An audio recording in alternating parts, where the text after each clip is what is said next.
Sejam bem-vindos. Amém? Isaías 65, verso 17, é o nosso texto da noite.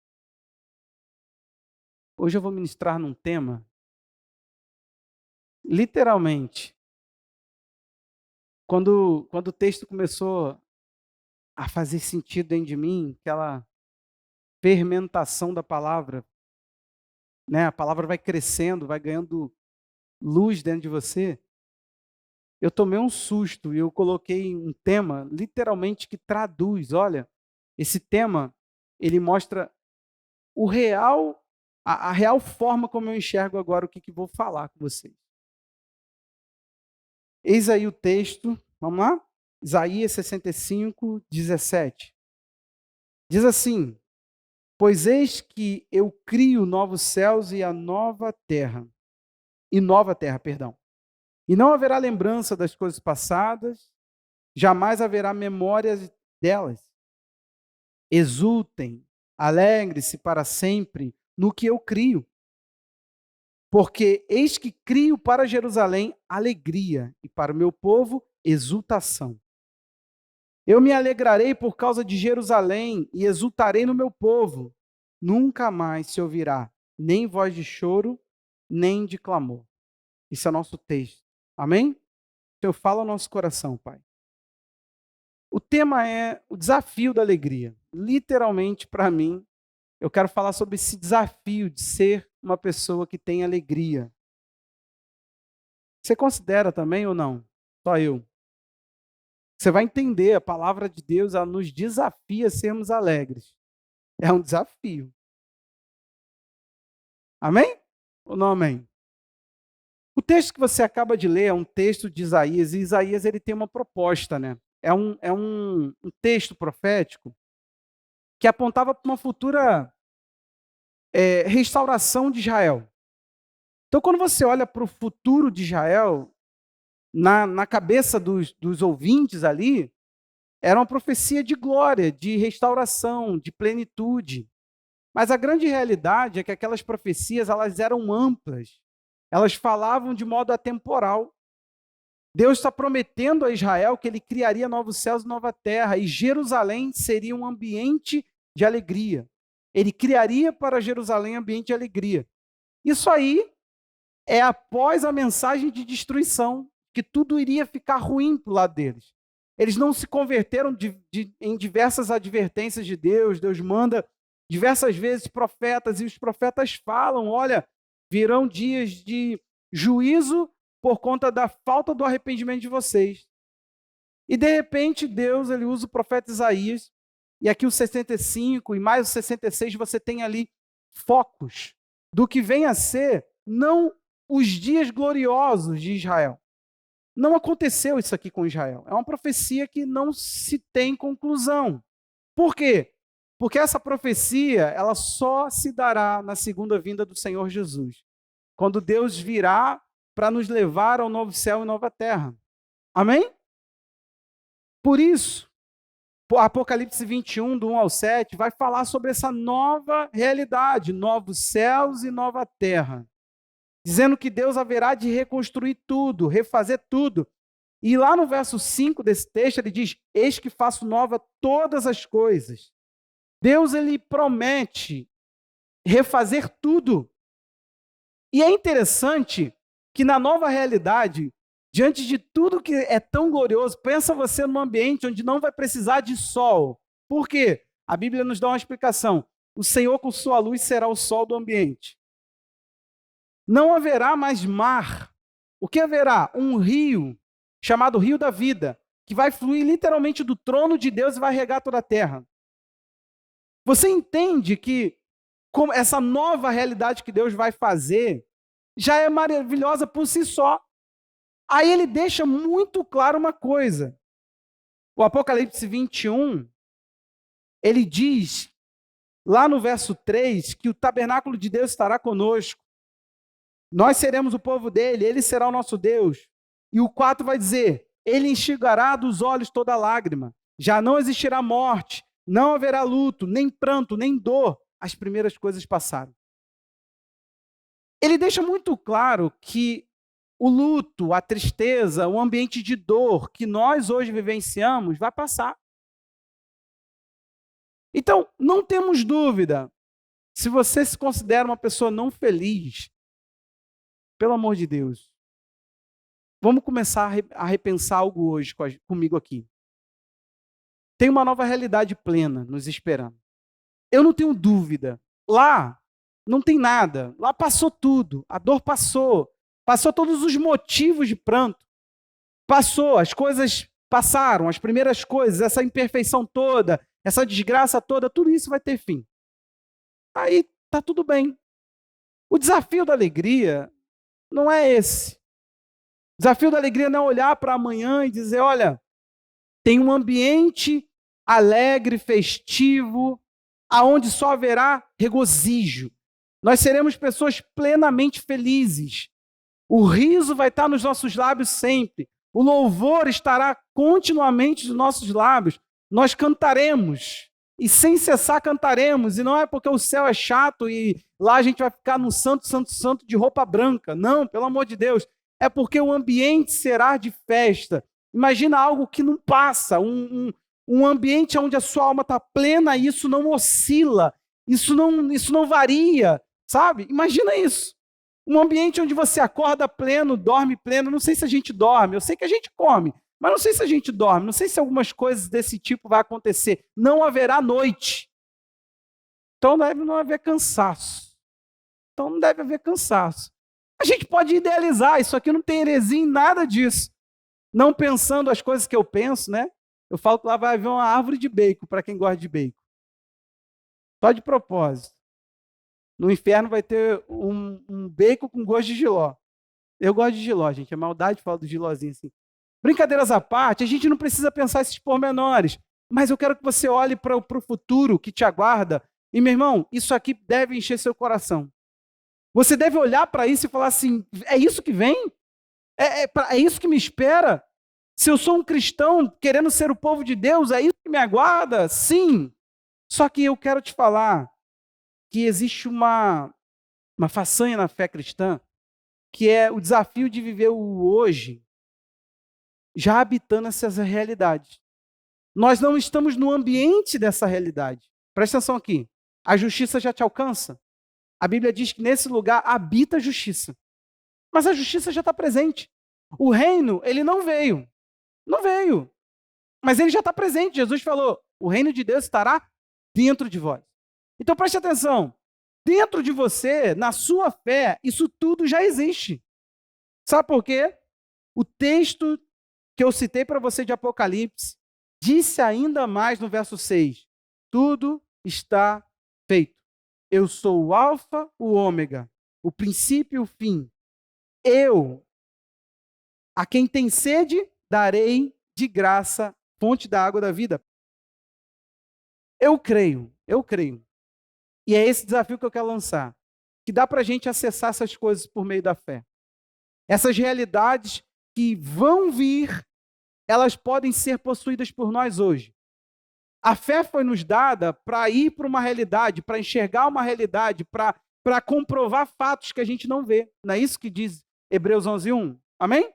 Os fatos que não se veem não é necessariamente o marido que não está na igreja. Quem não viu esse testemunho, a pessoa bota, tudo bem, que a tua fé alcance isso. Você fica livre para fazer o que você quiser com Jesus, mas não é nesse intuito que aquele texto está ali. O intuito do texto está ali por causa de Hebreus 10, dizendo que não se concluiu ainda. Deus não veio. E a gente está esperando Jesus, e ele diz, ora, a fé é o firme fundamento das coisas que se esperam.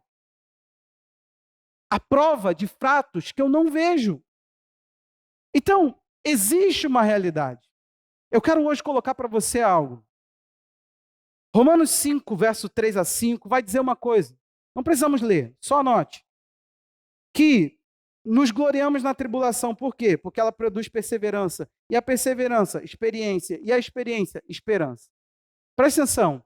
Para o povo de Deus, toda tribulação, o final dela é mais expectativa. Paulo disse, eu estou certo que as dores desse tempo presente não se comparam com a glória que há de vir. Tudo que vier de imperfeição, a gente compara. Vamos pegar a imperfeição do ser humano. Você se compara com o outro. Está fazendo academia, você olha para o corpo do outro e olha para o seu. As mulheres, né, tem isso muito mais nas mulheres do que nos homens. A gente vem com a mesma blusa todo domingo, não estamos nem aí. E a gente nem lembra que a gente estava com aquela blusa no domingo passado. Estou falando besteira, mulheres? As mulheres viram para o homem e falaram assim, todo mundo vai perceber que tu estava com essa blusa no domingo passado. Eu fui com essa blusa no domingo passado? Teve uma situação que eu fui ver fotos antigas, eu estava apresentando uma criança. Aí eu passei a foto, eu estava apresentando outra criança, mas era a mesma blusa. Gente, em duas ocasiões diferentes. Que isso? É a blusa de uma apresentação? Então, nós nos comparamos, sim ou não? Paulo disse assim, quando eu olho a desgraça desse momento, eu penso, não tem nem como comparar. Você consegue ter um vislumbre assim do que vem? Preste atenção, meu irmão, não tem outra fórmula. A palavra produz aí é resulta, é uma coisa depende da outra. Ou seja, a dor desse processo de tribulação produz perseverança. Ninguém consegue continuar se não passar por um teste. Aí o teste sendo continuado, ele diz, produz o quê? Experiência. Essa experiência exercitada produz o quê? Mais esperança. E ele diz, a esperança não nos decepciona no verso 5. Por quê? Porque o Espírito Santo está derramado no nosso coração. O amor de Deus está derramado no nosso coração por meio do Espírito. Então, nós não só vemos que coisa ruim pode resultar em coisa boa para nós. Nós também sabemos que Deus nos ama. Há um amor, nós não sofremos a deriva. Você está aí? Sabe qual é o problema do cristão? O problema é que nós estamos vivendo dias onde as nossas emoções elas estão à deriva. Nós estamos deixando uma parte de nós ser o nosso ser total.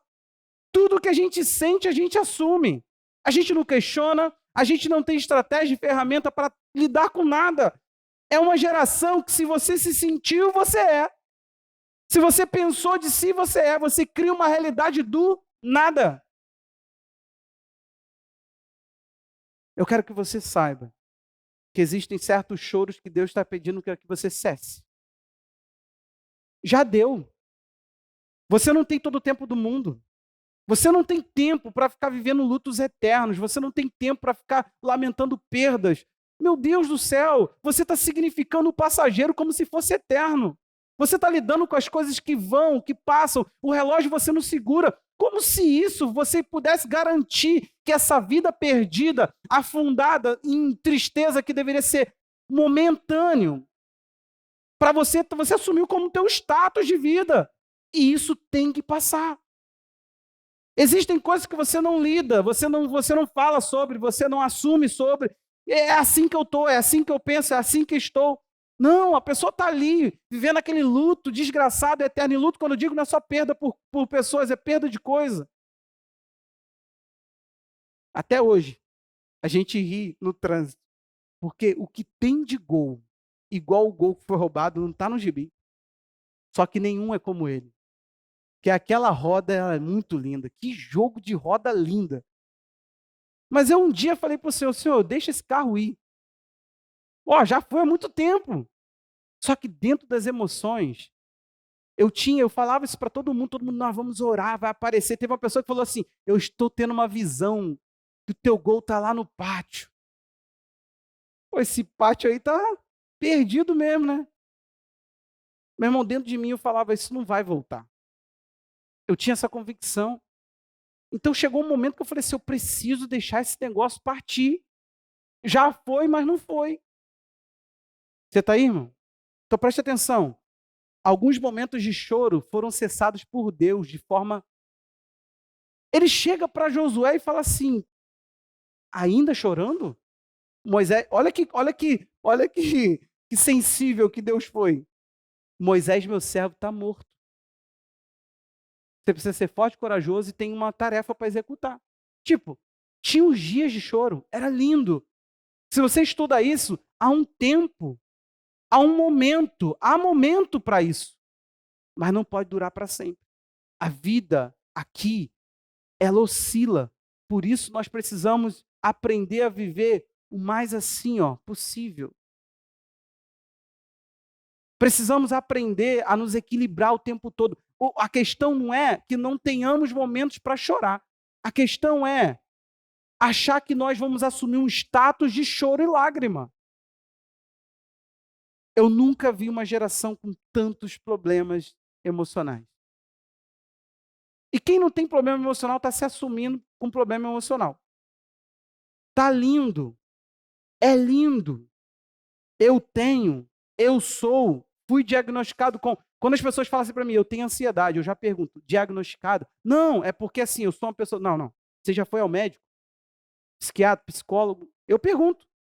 Porque a maioria das pessoas fala que tem ansiedade. E para ser o susto, tem muitas que falam assim: não, nunca fui no médico, não, é porque eu sou muito agitado. Ou para. Agitado eu também sou. Está confundindo energia com ansiedade? Você sabe o que é uma ansiedade? Doença? Insatisfação, quem não tem, gente? Você é totalmente satisfeito? Hã? Tem gente que fala, estou depressivo, minha vida está um caos. Por quê? Porque se deixou rechear de problemas. Começou a afundar com o peso deles. Não necessariamente, não tem momento nenhum que a Bíblia fala de desespero extremo. Tem um monte. Tem um monte. Jesus chegou à desesperança da morte, ele falou, estou angustiado até a morte. Jesus sentiu morte, sendo a vida. Você sabe o que é isso? É chegar num nível humano para Jesus. Então, por favor, Paulo falou, Deus me deixou tentar. Ele que falou que Deus não tenta ninguém acima da... Aliás, nenhuma tentação vem para nós, senão humana. E ele diz, Deus não deixa você ser tentado além das suas forças. Ele vai te dar livramento. E ele falou, Deus me deixou ser tentado além da minha força. Quando eu peguei e descobri que eu ia morrer, ele falou, de repente eu recebi consolo de Deus para consolar os que também precisam. Então, por favor, como é que é isso? Tudo é diagnóstico de doença, ou você se auto... Né? A gente está aí, tudo bem, a gente se medica, se automedica. Os médicos olham no Google, porque a gente não pode, né? Não estou legitimando isso não, gente, vai ao médico.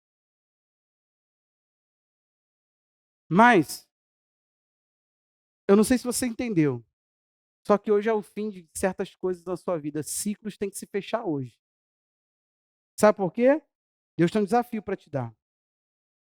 Quero falar sobre a falsa alegria.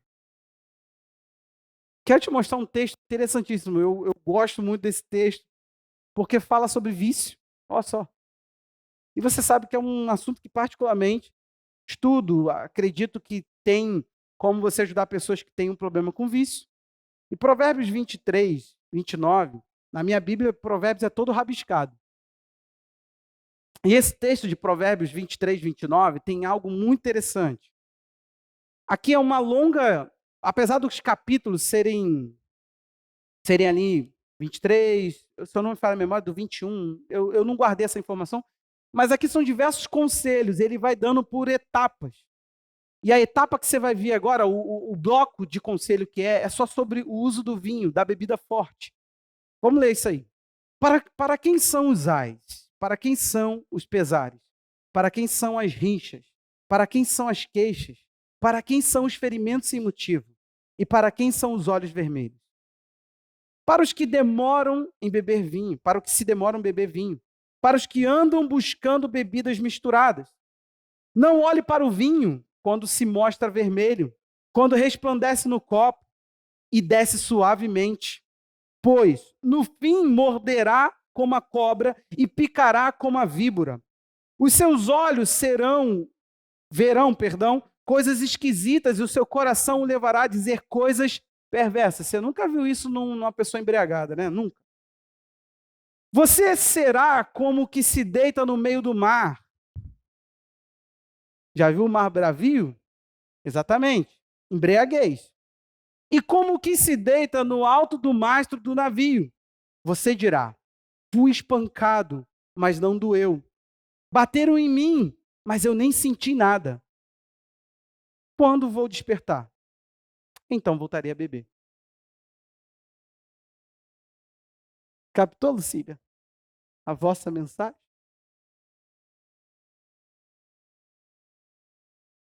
Sinistro esse texto. Meu Deus. Não sei se você entendeu a alegoria que está aqui. Para mim é muito forte. Isso aqui nos fala sobre a falsa alegria. As falsas fontes de prazer momentâneo, de desligar o senso crítico, a vida, de amortecer a dor, de fazer alguma coisinha para o que sentimos ficar um pouco mais leve. Agora olha o que acontece. O que essa falsa alegria promoveu para o homem aqui, no caso aqui, o estudo de caso que o escritor de Provérbios está trazendo, uma pessoa, ele está falando sobre uma embriaguez real, você entende isso? Isso aí é uma embriaguez. Se você em algum momento já se embriagou por meio de vinho, você sabe que é uma das coisas mais violentas, é uma embriaguez muito brusca. E o que acontece aqui? Essa falsa alegria tem alguns adjetivos aqui para ela. Primeiro, descontrole. Você percebe que a pessoa fica descontrolada. Ele diz sobre falar coisas e ver coisas que você não está controlando, não está na sensatez, é uma loucura. Aí entra outra coisa, falta de sensatez, falta de juízo, né? A pessoa perde o juízo. Eu passei uma vez por um rapaz, eles estavam conversando e, cara, tu estava muito bêbado ontem no centro de Miguel Couto, cara. Aí ele, que eu bêbado, tá maluco? Que bêbado que eu tava bem, rapaz. Ele falou assim, pô, tu tava urinando num carro. Ele, que isso, eu? E eles faziam como que, tipo assim, pô, tu ganhou o Nobel. Eu ganhei o prêmio, era quase isso. Parece que ganhou um Oscar, parece que foi premiado com alguma coisa muito exuberante, alguma coisa que pudesse ser exposto com orgulho. E não, o cara tava urinando na rua. Outra coisa, prejuízo. A pessoa sente dores. A pessoa é espancada aqui. A pessoa perde porque fala o que não deve, faz o que não deve. Olha o que está acontecendo. Prejuízo. E principalmente, ele diz o seguinte, cuidado, e é nisso aqui que eu quero me prender. Ele vai dizer no 31, não olha para o vinho quando se mostra vermelho, quando resplandece no copo, quando desce suave. Não olha para o cheiro dele, sabe por quê? Ele pode ser uma aparência muito boa, pode ter uma aparência de algo saciável, de algo desejável, mas o fim é mordida como uma serpente. Existem muitas fontes que você acessa para ter alegria e prazer, que é assim. Você sabe que no fim daquilo tem um prejuízo, no fim daquilo tem alguma coisa que você precisa perder, alguma coisa que você precisa deixar, alguma coisa que você precisa aceitar para passar por aquela experiência. Amizade, que ela não te acrescenta em nada, tu fala assim, pô, mas se eu não tiver esse bando aqui, eu vou ter quem de amigo? Eu vou ficar sozinho. Aí você se sujeita a gente que diminui você, a gente que você está lá em cima, te puxa para baixo, te leva para longe dos seus objetivos, mas você tem que estar, você tem que, sabe, família e tudo mais. Querido, não olha para a aparência, sabe por quê? A aparência levou Eva a trazer essa desgraça para nós.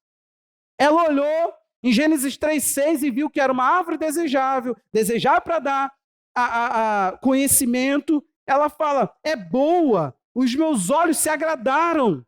É bom, a aparência é boa, então eu vou em direção a isso. Então preste atenção, nem tudo que brilha é ouro, certo? Oi? Nem tudo que brilha é ouro. Em 1 Coríntios 7:31, o apóstolo Paulo vai dizer que os que se utilizam do mundo como se não fizesse uso dele, porque a aparência desse mundo passa. Em outra versão, pois este mundo, como conhecemos, logo passará. A aparência das coisas, elas não falam da sua essência. Isso tudo vai passar, gente. O que vai ficar é essencial. O mundo não tem coisas essenciais. O mundo tem coisa passageiro. Então, cuidado com aquilo que você assume como alegria desse mundo. Na hora ali, né, no vinho, no copo, vermelho, olha, tá tudo ali muito lindo. Não olha para a aparência dele. Por quê? Porque ele vai te morder. Ele está falando, pode ser bom. E eu não estou me referindo a vinho. Você entendeu a questão aqui? Eu estou fazendo uma fonte de prazer. Eu estou colocando para você coisas que você considera alegria. Mas no final você é mordido por ela. O sexo fácil. Tantas outras coisas. Esse mundo vai passar. 1 de Pedro faz essa comparação. 1 de Pedro, capítulo 1, 23 a 25. O que ele vai comparar? Ele vai comparar a semente que nos regenerou. A semente que deu vida para você, a palavra de Deus. E ele vai dizer que essa fonte, essa vida que veio pela palavra, a semente dela, ela não passa. Só para você entender, você tem dentro de você uma vida que foi embutida em você pela semente da palavra que não passa. E o texto diz assim, porque vocês foram regenerados, não de semente corruptível, mas de semente incorruptível, mediante a palavra de Deus, a qual vive e é permanente.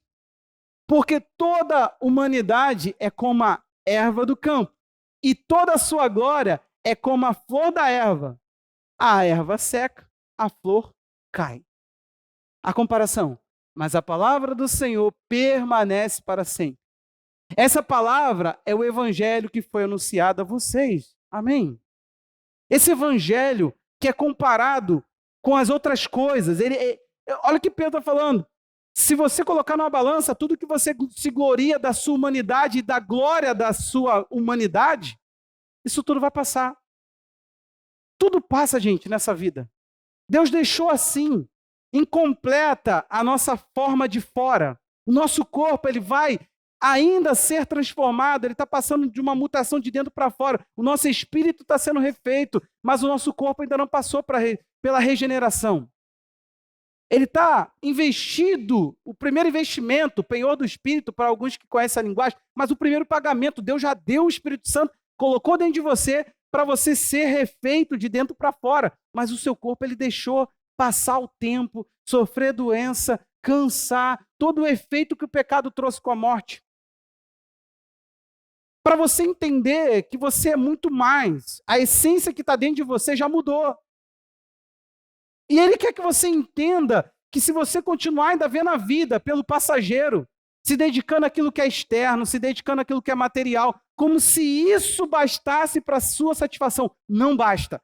Quanto mais você se voltar para a aparência do mundo, mais você vai querer, porque não há saciedade. E quando eu acordar? Vou beber de novo. Você sabe o que é o vício?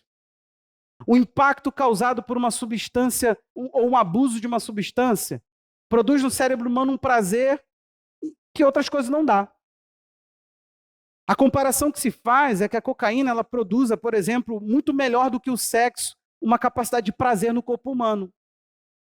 A capacidade que o crack tem é muito maior do que a cocaína. Por isso que você não tem cocainolândia, mas tem cracolândia.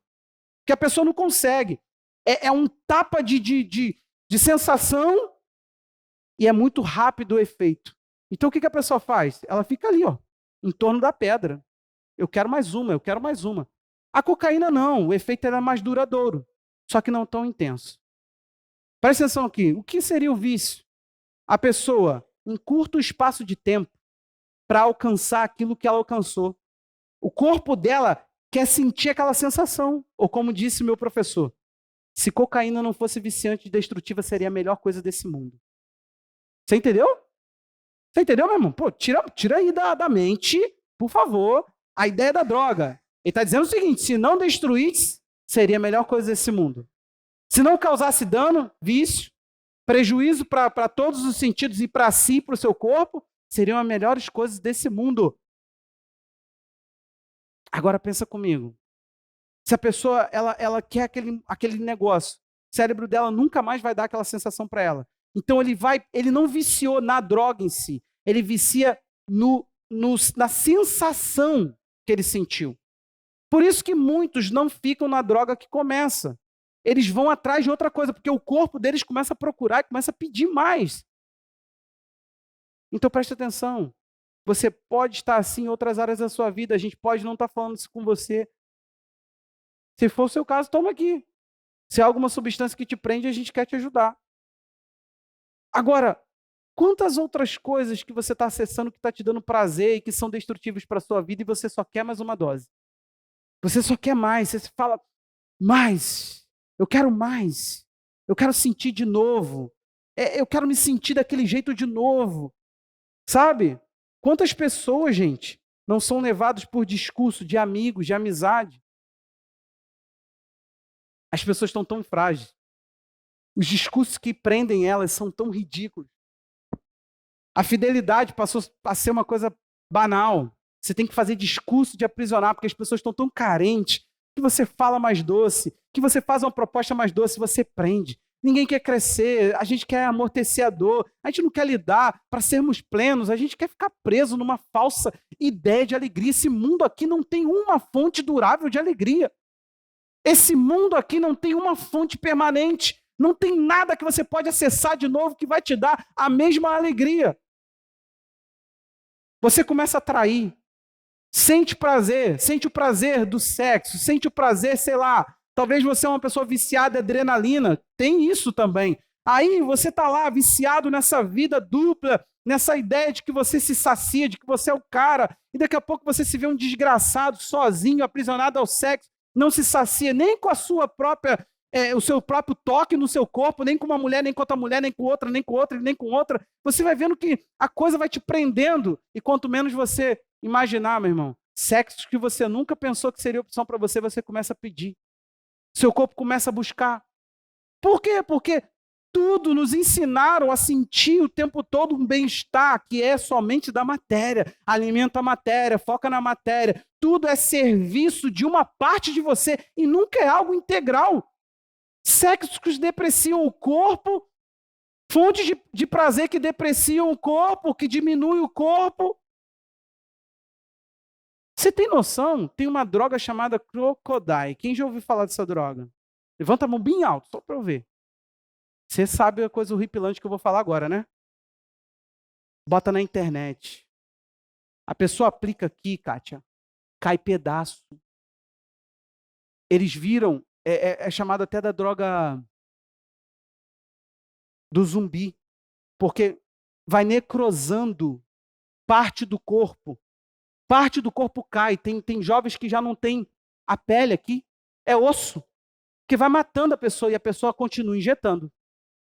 Você sabe por que disso, gente? Prazer. O bem-estar daquele momento ali faz ele falar o seguinte: eu estou horrível, eu virei um monstro, mas eu só quero sentir de novo. Pastor, meu casamento é horrível, você não sabe, eu não sinto aquilo que eu sentia. Meu irmão, o que você sentia? Como é que você registrou isso? Diz um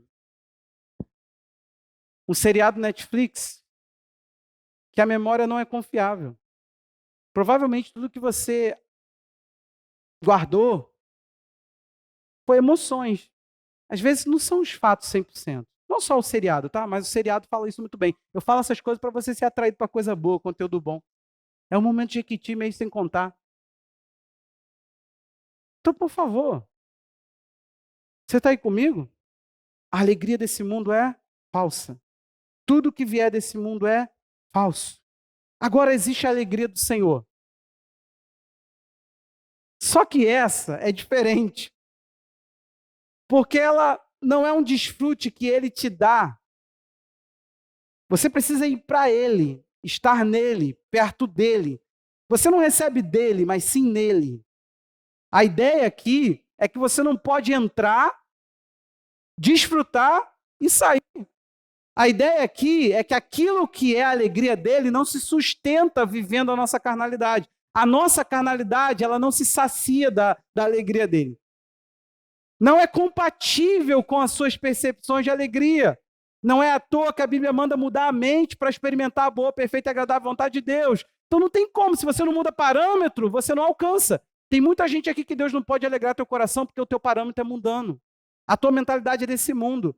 Você ainda procura os moldes desse mundo para se padronizar. Você ainda pensa de acordo com seus amigos, amigas, de pessoas que estão vazias, mas que você vê uma plenitude em áreas. Você sabe que eles não são plenos, eles não são pessoas plenas, cheias. Eles são pessoas vazias que algum pote foi cheio. E talvez era o pote que caberia para a sua vida. Era a única coisa que te falta. E, meu irmão, essa sensação de que a única coisa que te falta, sempre você falta, isso tudo se resolve em você ir para o teu Criador. Porque não é possível que o Criador não tenha plenitude para a sua criação. Jesus veio ou não veio para que sejamos plenos na vida? Ou não veio? A palavra ali, além da boca, além da tampa, é algo que transborda. Nós precisamos acessar isso. Por que eu estou pregando isso? Não é para jogar na tua cara, faça seu infeliz, seja feliz. É para dizer o seguinte: creia. Creia que existe alguma coisa e acesse isso. Você não pode querer a alegria do Senhor. Você tem que querer uma alegria nele. Você tem que falar: a pessoa dele há de me alegrar. A pessoa dele há de me fazer regozijante, celebrante, uma pessoa que canta. E não é porque eu fui forçado, uma ideia. Não! Alguma coisa brota de mim e de repente a minha alegria vem de dentro para fora, ela não vem de fora para dentro. Você precisa aprender a viver do que flui do teu interior e não do que entra dentro de você.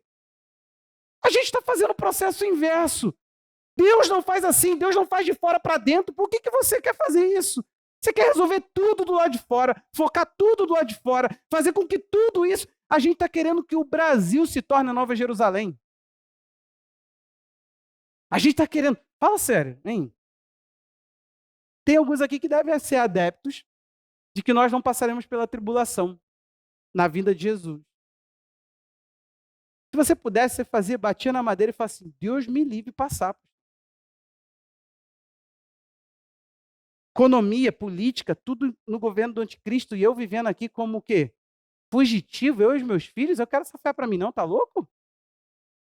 Nós somos tão viciados em prazer que a Bíblia diz para que orgias e farras não sobrecarreguem o nosso coração. Jesus falou que os últimos tempos iam ter pessoas sobrecarregadas, bêbadas de prazer. Jesus falou que isso desligaria o nosso senso de discernimento. A gente passaria a olhar a realidade só do âmbito do festa. Cadê o próximo bem-estar? Tanto que o mundo vai ser proporcionado pelo anticristo. A paz, a paz mundial que você apregoa. O fim da queimada na Amazônia. Olha só, gente. Você não quer isso? A igualdade dos povos. Você não quer isso? Alguma coisa que nivele o mundo. Você não quer esse socialismo? O anticristo vai trazer para você. Fica aí. Fica tranquilo. O teu chefe está vindo. O meu, quando vier, ele não vai proporcionar nada com meus parâmetros. O meu, quando vier, o meu Senhor, ele não proporciona nada nos meus parâmetros. Ele me traz satisfação nele. Nós iremos se saciar em Jesus. Você entende que nem casamento, um dos propósitos mais profundos de Deus, que foi unir um homem a uma mulher e criar uma família a partir desse homem e mulher, nem isso vai precisar no céu, porque estaremos resolvidos e plenamente resolvidos. Não é possível. E aqui agora você pode viver isso. Você pode parar de ser um parasita do teu cônjuge. Um sanguessuga. A Bíblia diz que tem duas... A sanguessuga tem duas filhas, né? O nome delas é Dá e Dá. É isso. Dá e dá. Você pode parar de sugar os outros. Você pode começar a ser feliz, ser pleno, resolvido. Começar a ter uma plenitude brotando de dentro para fora. O coração alegre, vocês sabem, né? Não é o rosto alegre, alegra o coração. É o coração alegre, externa. Faz brotar um rosto mais bonito. Meu sogro falava um negócio, é verdade. E ele tinha uma pessoa que ele falava sempre, a gente morria de rir. Ele falava assim: fulana quando chegou aqui na igreja, gente, tá até mais bonita. Ele soltava essa, né? Mas você já viu alguém assim? Fala assim: cara, virou crente, ficou mais bonito. O processo contrário também é verdade. Eu nunca me atentei para esse processo, porque nunca teve tantos artistas voltando ao vômito que vomitaram. Agora eles estão voltando. Aí quando eles começam a lamber os seus vômitos que vomitaram, você começa a falar assim: caramba, o pecado emburrece mesmo. Eu falava essa frase, mas eu sempre acreditei nela porque via dentro da igreja. Mas agora eu estou vendo em escala maior. Como que nós somos ridículos e ridicularizados pelo pecado. Meu irmão, preste atenção numa coisa. Em Deus, assim, eu creio, eu quero que você creia também, e a palavra vai dizer isso. Em Salmo 16, 11, olha o que há para nós, e pelo amor de Deus, como que você não visita um ambiente desse? Fala aí para mim, olha aí, lê aí, vou dar um tempo para você ler.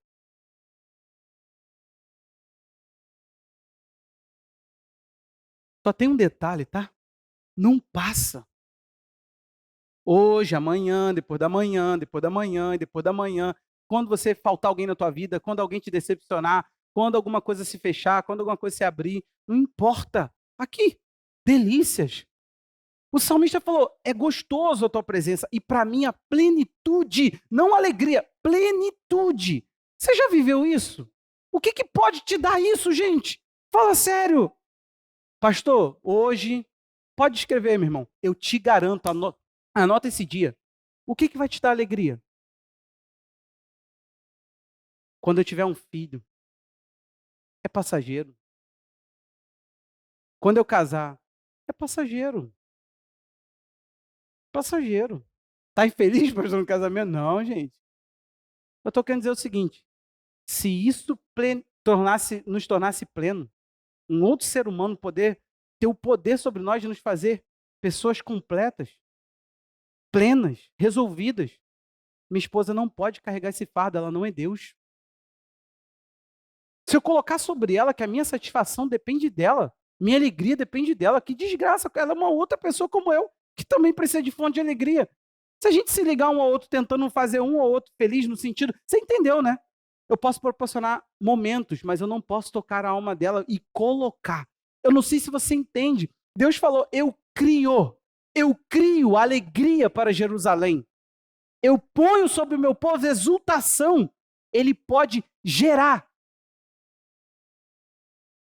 Nós podemos proporcionar momentos. Eu posso contar uma piada para você aqui agora. Por que você riu, Andressa? Eu nem contei a piada.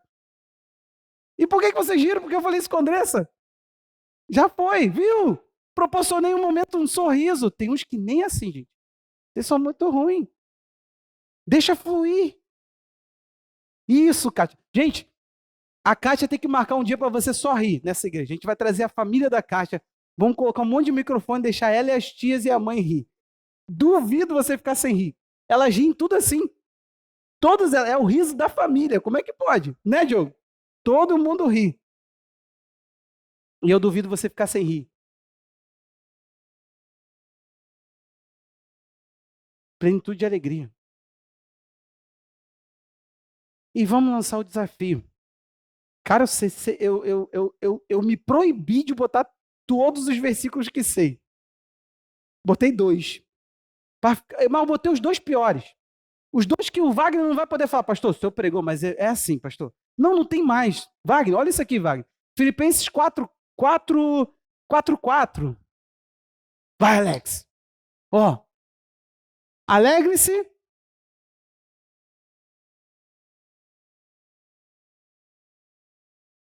Alegre-se sempre no Senhor. Sempre. Quando é que essa palavra não é válida? Qual a circunstância que você passa que anula isso? Depois vai vir a oração de ter paz no 4 e no 7 desse mesmo versículo. Não andeis ansiosos por coisa alguma antes. Ele está falando o seguinte: se resolva. Depois ele vai chegar no 8 e vai trabalhar a tua mente. Ele falou: você tem que pensar coisa boa.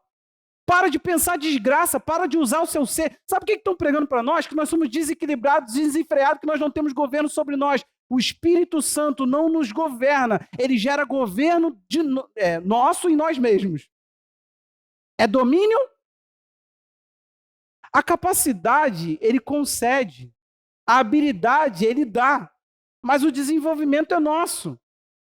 Então, por favor, como é que é isso agora? Nós somos assim, sentimos e nos tornamos. Ai, meu Deus, se eu me sentir desconfortável. Ai, meu Deus, se eu tiver algum momento aonde eu estou na vida e sem contentamento, tô triste. Pronto, acho que isso é uma depressão, vou tirar a minha vida. É assim, gente.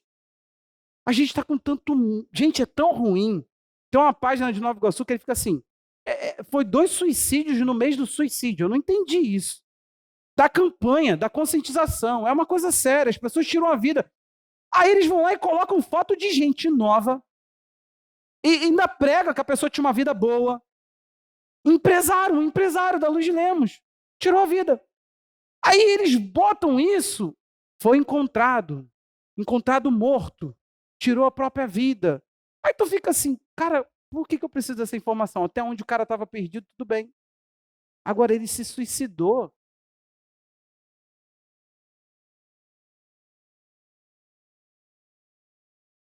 Um texto que li que fez muito sentido para mim é que o suicida Ele não se mata, ele tenta matar a dor. É o fim do sentimento, é o fim do se sentir desconfortável. Então ele pensa: eu me paro para parar isso. Ele não está querendo se parar. Será que não tem outra forma, gente? Será que a nossa fé não pode falar nesse quesito? Será que nós não temos resposta nenhuma? Será que no Senhor não há plenitude de alegria assim? Nós devemos falar para as pessoas: não, você está se sentindo assim? É isso mesmo. Será que a gente não pode estimular a fé da pessoa falando: pelo amor de Deus, vai para ele? Porque se Paulo não é irresponsável, eu creio nisso, e nós temos muitos outros textos. Mas só mais um. 1 Tessalonicenses 5,16. Pelo amor de Deus. 1 Tessalonicenses 5,16. Eu gosto dessas letras garrafais, gente. Deixa isso aí, Alex. Quando que isso não é verdade? Gente, por favor, é a Bíblia. Se debata, se bata e se responda depois. Então, se você quiser não concordar comigo, está tudo bem. Está tudo bem. É um quesito fé aqui. Nós não estamos falando para que você. Você pode discordar. Está tudo bem. Só encontre sentidos para esses textos e muitos outros. Sabe por quê? Nós estamos aqui no 5, não estamos? No 1. Precisa mudar, não, deixa ali. No capítulo 1, vai dizer que essas pessoas aceitaram o evangelho em grande tribulação. O evangelho trouxe problemas. Aí ele diz assim: mas vocês aceitaram a palavra na alegria do Espírito Santo. Leia o capítulo 1. E chega no 5, Paulo não é nem sensível para dizer: eu sei, querido. Só fica firme. Ele fala assim: não, alegria. Sempre. Estejam sempre alegres. Gente, isso é Romanos. E vai embora, vai embora. O reino de Deus vamos lá, quem lembra? Paz, justiça e alegria no Espírito Santo. Cara, e por aí vai. O Espírito Santo veio sobre Jesus, a Bíblia diz que ele se alegrou. Por favor, gente. O problema é que nos domaram de uma forma tão forte, aprisionaram o nosso discurso, deixaram com que as pessoas ficassem procurando sentido. E a nossa fé não está oferecendo sentido na vida para nada. Deus parece que é agora alguém que não toca a sua criatura. Ele é o único criador que não tem resposta para aquilo que fez.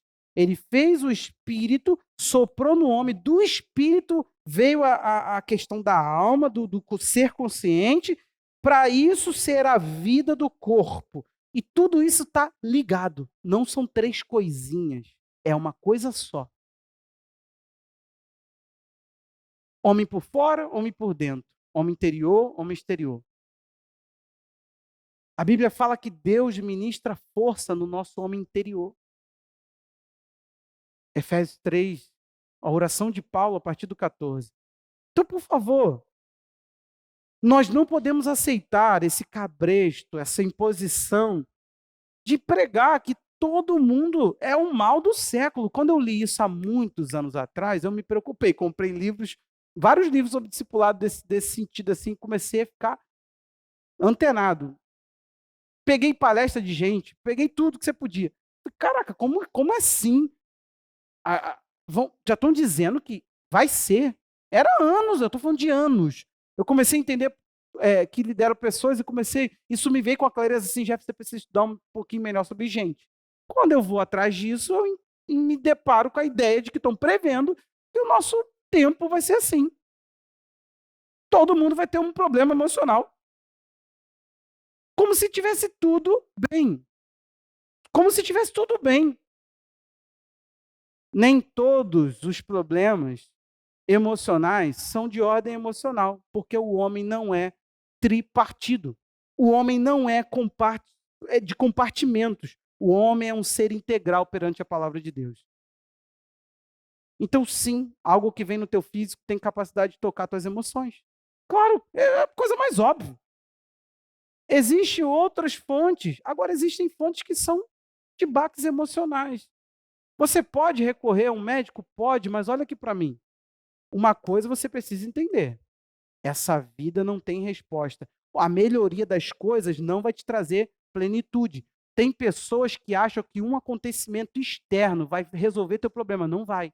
Você vai continuar sendo você, insatisfeito, sem contentamento, que isso é da alma. A alma chega aqui, irmão, querendo pular para lá. E depois que você pula para lá, ela vai querer um novo desafio. Você não pode parar de se desafiar. Tem gente que é assim.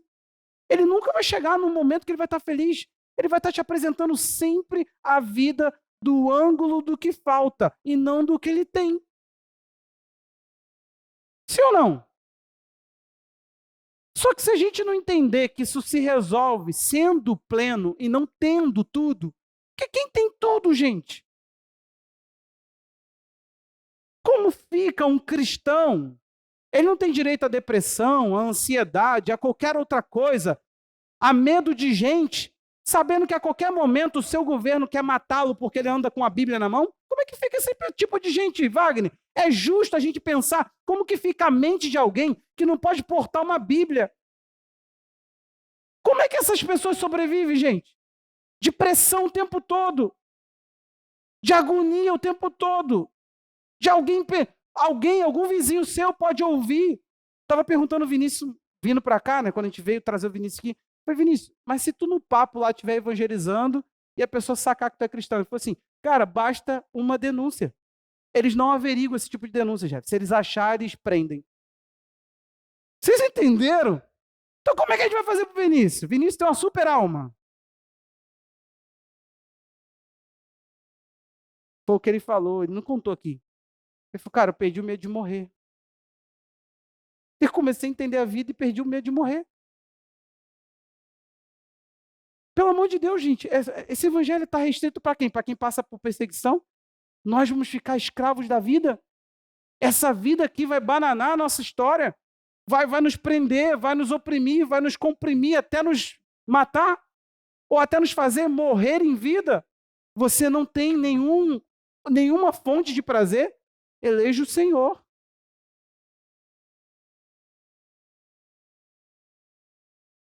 Só que, preste atenção aqui, não dá para prever, e nem dá para falar, não dá para profetizar, não dá para dizer você será a pessoa mais feliz da face da terra.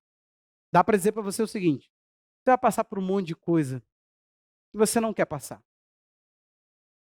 Você ainda terá perdas, decepções. O mundo há de piorar e muito. Os homens vão ficar amantes de si. E se você não é uma pessoa que anda pelo Espírito de Deus, ou seu marido não é, ele é desse grupo aí, que vai amar a si, não a você.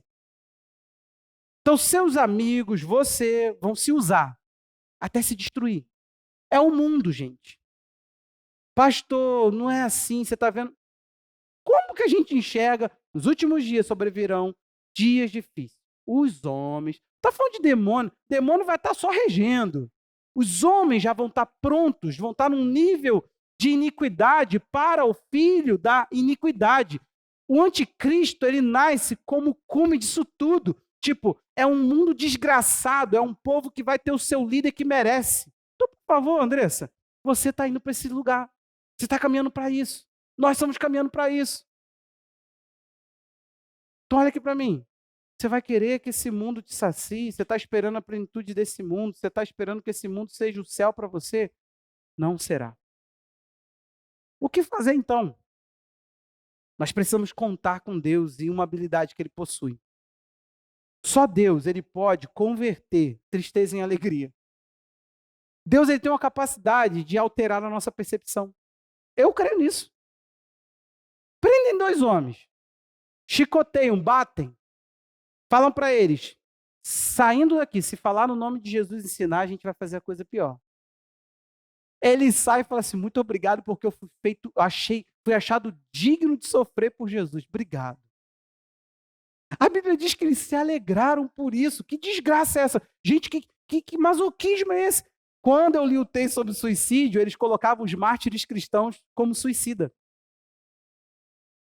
Porque eles falavam que além de matar a dor, outra característica é que o suicida ele via numa recompensa diferenciada de quem quer viver. Ô, meu irmão, não, eles não estavam. Eles estavam falando o seguinte: a vida é ele. Então, para tê-lo, se eu tiver que passar pela morte, eu vou de braços abertos. Ficou discurso pesado, né? Você entendeu aqui? O texto de Isaías 61, verso 1, nós nos acostumamos a vê-lo para falar da unção do Espírito. O Senhor ungiu a Jesus. Deus, o nosso Pai, ungiu Jesus com o Espírito Santo. O que ele fez? Ele pregou boas novas, ele enviou para curar os quebrantados de coração, proclamar a liberdade dos cativos, pôr em liberdade os algemados, apregoar o ano aceitável, o dia da vingança do nosso Deus, a consolar todos os que choram e a pôr sobre os que choram em Sião uma coroa em vez de cinzas, óleo de alegria em vez de pranto, manto de louvor em vez de espírito angustiado. O que está acontecendo aqui? E esse texto está nos trazendo. Deus, ele converte uma coisa, um quadro, uma situação em outro. É um poder divino. O que está acontecendo é que Deus, ele pode pegar um povo, preste atenção, nós estamos falando de um povo que estava ouvindo o seguinte: o fim de vocês agora é desgraçado.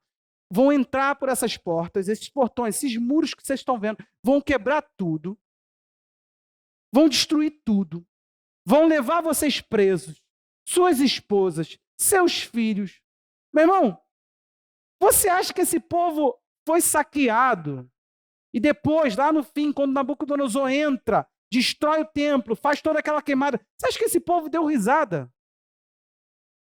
O povo ficou horrorizado com aquela desgraça vindo contra eles. E de repente eles têm uma profecia como essa. Mas virá um ungido que vai pegar vocês, vai curar vocês, vai tirar vocês do cativeiro, da prisão. E o que ele vai fazer com vocês? Em vez de pó na cabeça, que era humilhação, ele está falando, chegou o fim da poeira sobre a sua cabeça, é uma coroa. Ele diz, em vez de você ficar aqui, deixa eu achar o texto aqui, cinzas, né? Aí depois ele fala, óleo de alegria em vez de pranto, não vai ter mais choro, vai ter alegria. E vocês vão estar com um espírito de louvor e não angustiado. Ele está anunciando um tempo. E o verso 4 ele vai dizer, vocês vão edificar os lugares arruinados. Primeiro Deus lida com a gente, depois ele trabalha o externo.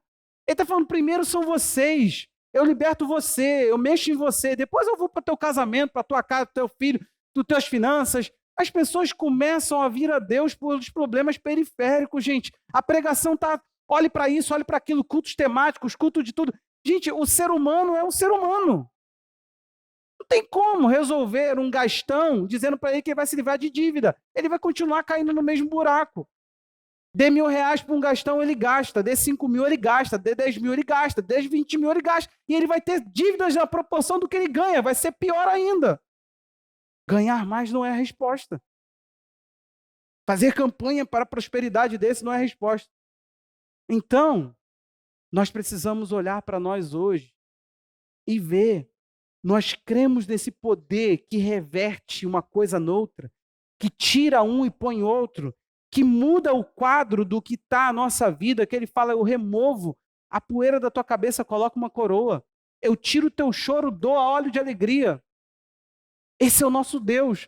Ele pode, gente, fazer isso. Ele tem poder para isso. Foi para isso que ele ungiu Jesus. E Jesus já falou que isso veio sobre ele, para fazer isso com a gente. Teve um dia que Jesus conta uma notícia e essa notícia bate os discípulos. João 16, verso 19. O que está acontecendo? Jesus está há alguns capítulos, desde o capítulo 13, mais certo ali, se despedindo.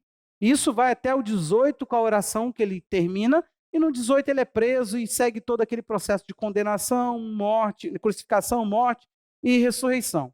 O que está acontecendo aqui? Esse texto está no momento onde Jesus fala, um pouco mais vocês me verão, e daqui a pouco eu vou sumir. Não me verão mais. Olha esse texto comigo. Jesus, percebendo que queriam lhe fazer perguntas, disse, vocês estão discutindo a respeito do que eu acabo de falar? Um pouco, e vocês não me verão mais. E outra vez um pouco, e me verão de novo? Em verdade, lhe digo que vocês vão chorar e se lamentar, mas o mundo se alegrará. Vocês ficarão tristes, mas a tristeza de vocês se transformará em alegria. A mulher, quando está para dar luz, fica triste, porque chegou a sua hora, mas depois de nascida a criança, já não se lembra da aflição pela alegria de ter trazido ao mundo. Assim também, agora vocês estão tristes, mas eu os verei outra vez, e o coração de vocês ficará cheio de alegria, e ninguém poderá tirar essa alegria de vocês. Naquele dia, vocês não me perguntarão nada. Em verdade lhe digo, se pedirem ao Pai alguma coisa em meu nome, lhes concederá. Até agora vocês não pediram nada em meu nome. Peçam e receberão, para que a alegria de vocês seja completa. Ele está falando, isso tudo que está acontecendo agora aqui é dor. Esse momento aqui é necessário. E quando a gente passar juntos por ele, o que vai acontecer? Do outro lado, vocês vão ter um relacionamento íntimo com o Pai. Eu vou sofrer, e esse sofrimento que eu vou ter por vocês agora vai levar vocês de modo íntimo ao Pai. Ele está falando, já não vai ser mais por meio de mim. Vocês vão me perder. Isso tudo vai doer, mas a coisa vai ser ressignificada, vai aumentar a intimidade que vocês têm com Deus. Vocês ouviram? Nada vocês pediram. Eles não precisavam pedir, estavam com Jesus orando ao Pai. Ele falou, vocês não pediram nada em meu nome. Vocês ainda não tiveram esse relacionamento com Deus. A partir de agora vocês terão. Só que ele está falando, mas para isso tem um momento da tristeza. Preste atenção. Se Deus fosse depender da gente ser feliz, não perdendo ninguém, não perdendo nada, não tendo nenhum prejuízo, todos nós estaríamos perdidos, sem esperança. Quem aqui está pleno, feliz, por causa de algo externo a você, saiba, isso não vai durar. Que isso, pastor? Deus me... Ih, mesmo, pode fazer o que você quiser. Bate com a testa 3 vezes na madeira. Não vai. Você está se sentindo confortável, bem, satisfeito? Dura pouco. Daqui a pouco seu coração vai te... Se o teu coração não for, vai ser as marcas, vai ser o mundo. Um dia você vai olhar para sua roupa, vai ver que todo mundo mudou de roupa, tu vai fazer, caramba, não tem dinheiro para comprar a roupa da moda. A roupa da moda, agora é assim. Tava pensando, gente, essa blusa já foi da moda, né? Tava olhando assim, pensei, caraca, eu tô meio vovozão aí com essa blusa. Já foi moda. Xadrez era, caraca, cara. Hoje em dia, tu vê quem é xadrez? Eu. E, né? Pessoal da festa junina.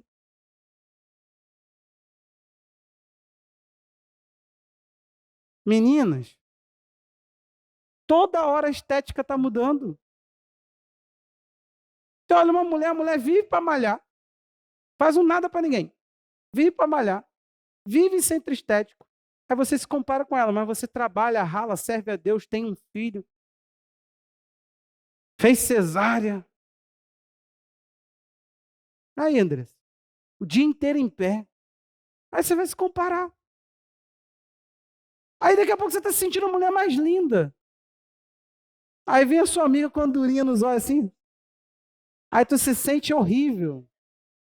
Fala assim, caraca, meu cílio é pequenininho. Teve uma vez que a mulher falou assim, cara, eu queria ter o seu cílio. Aí eu vi, falei, gente, o que tem meu cílio? Aí a pessoa falou que o meu cílio era bonito. Gente, era assim, foi o pelo dos meus olhos. Eu fiquei olhando, falei, e olha que eu nem dava valor ao meu cílio. Cílio forte. A pessoa ficou assim, que cílio bonito. Gente, isso é elogio que se faz? É igual nariz. Você já viu alguém falar, teu nariz é lindo, eu queria ter um nariz igual o teu. Existe nariz bonito, gente? Ah, que é uma ponta com 2 furos? Gente, vocês estão iludidos pela ótica. Eu já pensei, Senhor, tinha que ser um negócio mais. Tinha que ser um negócio mais comportado, um negócio assim mais. Sei lá. Nariz é um negócio que divide os olhos no meio. Nossa! Agora todo mundo vai se ver feio, ó. Tô lascando a vida de todo mundo. Vai todo mundo se olhar no espelho com essa nareba aí dividindo 2 olhos. Aí vai agora, gente. Gente, depois que eu vi pastor fazendo. Como é que é, gente? Harmonização facial. Pensei, tô lascado, irmão. As olheiras só aumentam, o cabelo só cai. Falei, caraca, mano, os pastores agora estão fazendo harmonização facial. Jesus que abençoe. Peruca capilar, peruca. Vamos botar os pingos nos is. Hein? Não, mas tem pastor também que fez um implante, ficou bonito, cara. O cara ficou bonito, ficou a cara do. Vou falar não, senão vocês vão ligar um ao outro. Hein? Aí vem teu amigo, gente.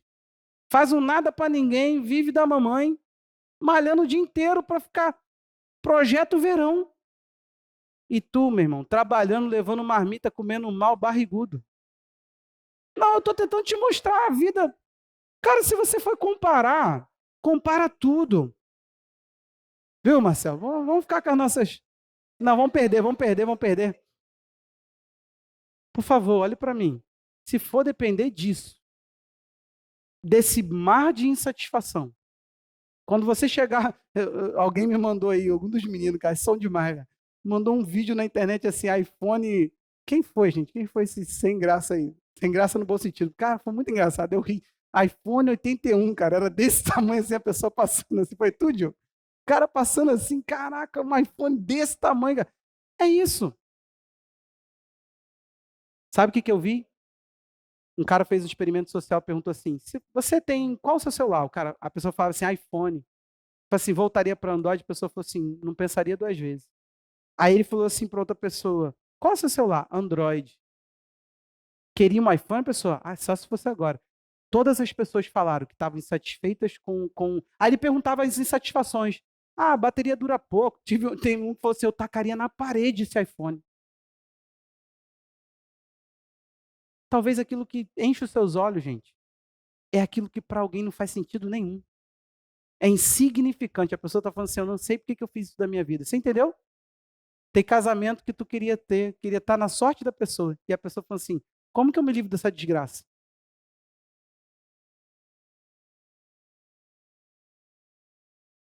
Você pode ficar de pé? Ora o Senhor agora, sabe por quê? Eu não tenho resposta, eu não tenho o que te cura. Eu só tenho um caminho, apontar para ele. Porque as suas insatisfações podem ser muitas. Eu sei que aqui há um ambiente de insatisfação. Gente, toda hora a gente está se comparando com alguém. Toda hora a gente está querendo ter a sorte de alguém. A questão é que o outro é o outro. A questão é que você precisa ser pleno em você. Existe só um de você, uma só versão. Meu Deus do céu. Para que querer ser repetição, gente? A comparação, ela gera isso. Um dia, uma mulher na Bíblia começou a se comparar com a outra, dizendo para o marido: você vai me dar filho, senão eu vou morrer. Eu preciso de filho. Aquela mulher viu sua irmã gerando muitos filhos. E, de repente, quem ela dá luz? José. Você lembra, talvez você nem lembra, dos 10 filhos de Jacó. A um ou outro. Se eu te mandar falar os nomes aqui, tu fala, não sei, mas José, tu lembra? Tem uns até que tem a audácia de falar do Egito. Não, do Senhor, José do Senhor, que liderou o Egito com o espírito excelente que possuía. Ela estava querendo a sorte da irmã. Ela estava querendo porque a irmã tinha. E ela não sabia que o potencial dela talvez não era exuberante, mas era o próximo a trazer resposta para uma geração. Teve um dia que eu estava me comparando com uma pessoa e eu falei para Deus: eu não aceito mais ver essa pessoa andando e eu não. Sério, eu falei isso. Numa desgraça, minha alma estava possuída pela inveja da pessoa específica. Aí eu estava olhando para a pessoa fazendo o ofício dela e falando assim: até quando, senhor? Tinha nada, vocês não existiam, nada. Eu estava lá na inveja, olhando assim, falando, eu queria estar ali. Deus foi e falou: quando você se compara, você não entende o potencial que você está para gerar. Porque José é o nome ramo frutífero. Raquel pode ter gerado menos, mas foi tão preciso. Você lembra de Simeão? Fez o quê? Rubem, primeiro. Ficou com a esposa do pai. Olha que legal, ó. Tem Dan, José. Entendeu? É você se comparando com todo mundo e não vendo o potencial de produzir que você tem. Se compara, por favor, feche seus olhos e deixa Deus curar você agora. Liberta a pessoa que você se compara, liberta a pessoa que você inveja, liberta a pessoa que você está possuindo, tomando, dando essas pessoas que você talvez está aprisionando a você, que você quis a sorte dela, que você acha que ela é plena e você não.